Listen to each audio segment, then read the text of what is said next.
السلام عليكم اخواني اخواتي، بنحب نرحب فيكم مره ثانيه بقناتكم قناه لايف سوشيال.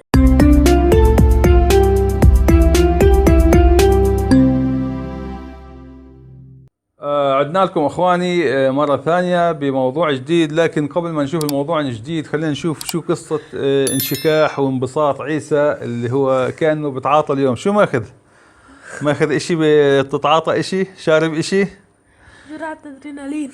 جرعة ادنرالين. انت صحيح من زمان ما اخذت الادنرالين. ماخذ عيسى جرعة ادنرالين اليوم، وعشان هيك مبسوط. السعادة عند منسوب السعادة او مستوى السعادة عنده مرتفع.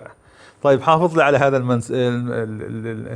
المنسوب او هذا الليفل من السعادة يا عيسى. خلينا نحكي اليوم في موضوع صراحة. اجتني رسالة بخصوص موضوع صراحة شيق. بحكي لك الموضوع يا عيسى. صراحة أشدني الموضوع هذا، وإحنا ما زلنا بنحاول ندور على هذه الرسالة. بتحكي الرسالة يا عيسى: لا تنعتوا المسؤولين الفاسدين بالكلاب. فاستوقفتني هذه الرسالة: لا تنعتوا المسؤولين الفاسدين بالكلاب.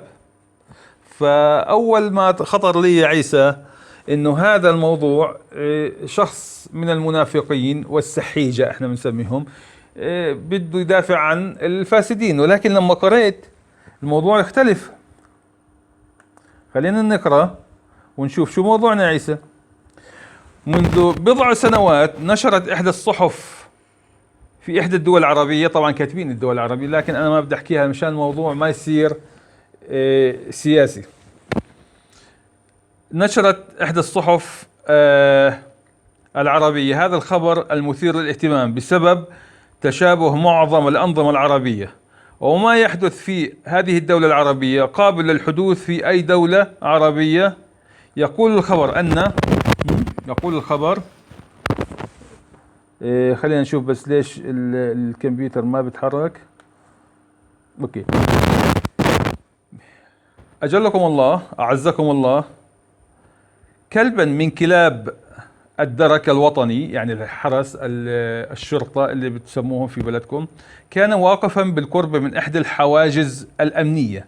بالصدفة عبر نائب برلماني بسيارته، وطبعا البرلماني عنده حصانة لا يمكن تفتيشه، وعناصر الدرك أو الشرطة عندما تعرفوا عليه سمحوا له بالمرور ورفعوا له الحواجز.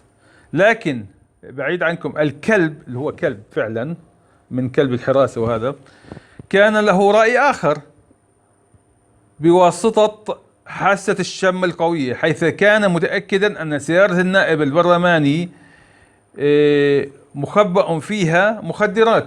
الكلب بعيد عنكم، هذا الحيوان الكلب شم ريحة مخدرات، فظل ينبح وينبح وينبح، وبدأ بالنباح وحاول أن يهجم على السيارة. وطبعا عناصر الدرك عرفوا وأحسوا بأن السيارة فيها مخدرات، ولكنهم لم يستطيعوا اعتراض طريق النائب وتفتيش سيارته خوفا من المسؤولية والحصانة التي يتمتع بها.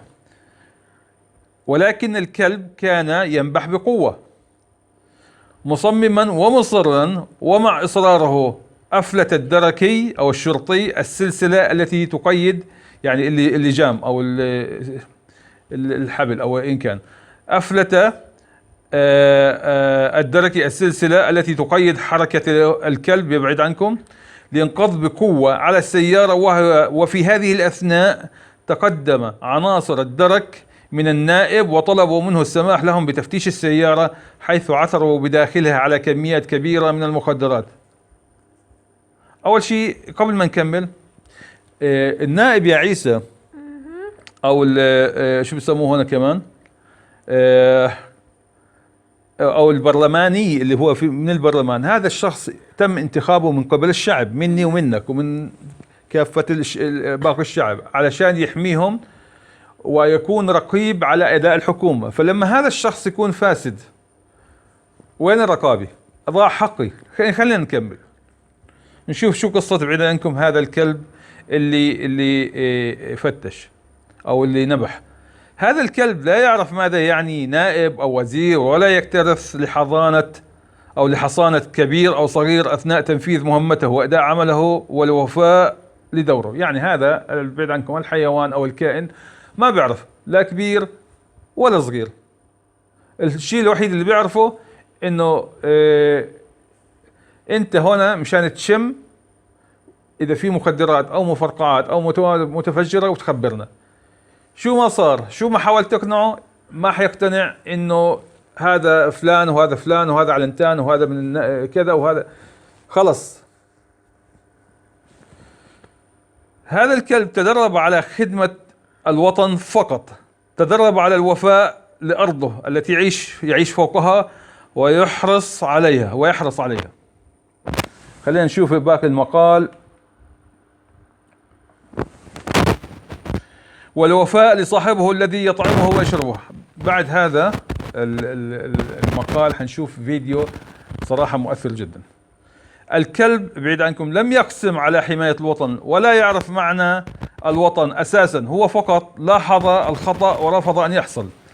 أنت كإنسان عندما تسمع عن وزير من بلدك اختلس أموال الدولة، أو قاضي أخذ رشوة، وفي الاتجاه الآخر تجد كلبا يقوم بواجبه تجاه الوطن على أكمل وجه، فلا يخون ولا يبيع ولا يرتشي، رغم أنه لا يأخذ مرتبا، حتما ستحزن على حالنا نحن البشر.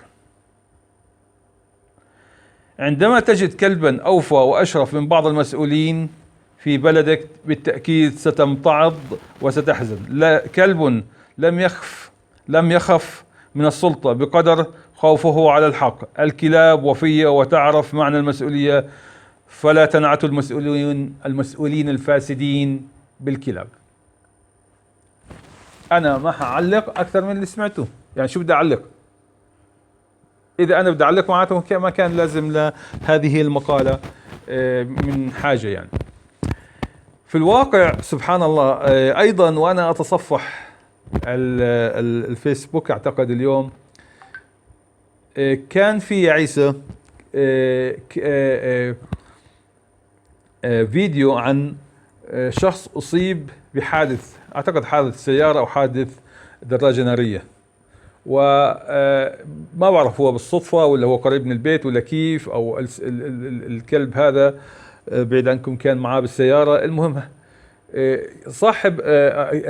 صاحب هذا الحادث كان عنده كلب، وهذا الكلب بعيد عنكم إيش يعني ماسكينه، في شخص ماسكه علشان ما يخلي الكلب يروح عند صاحبه اللي هو أصلا على النقالة، والمسعفين قاعدين بيعطوه الإسعاف والإسعافات الأولية.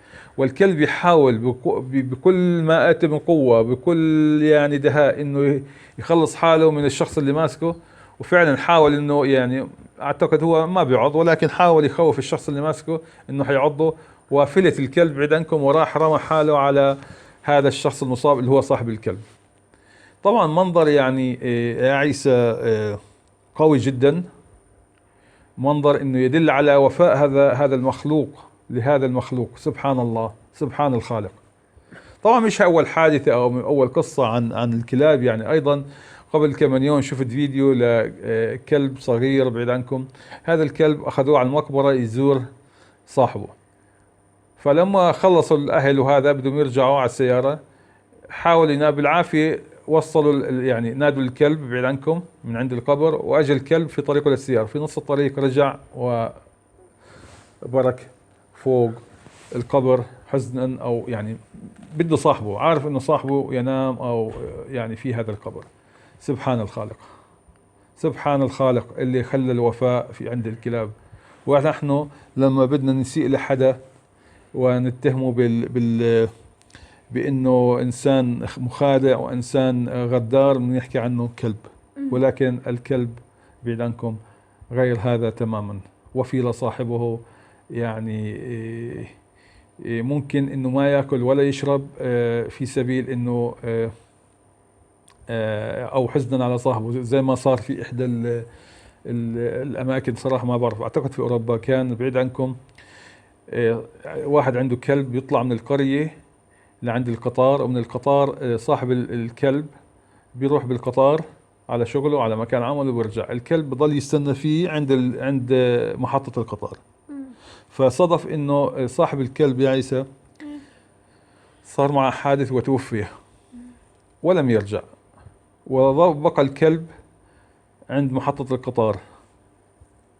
حاولوا يزحزحوه وياخذوه على البيت ما رضي، حاولوا يجيبوا له اكل وشرب ويعني يرعوه طبعا على اساس انه يعني ما يموت الكلب، ولكن الكلب برضه لم يغادر هذا المكان وفاء وانتظارا لصاحبه.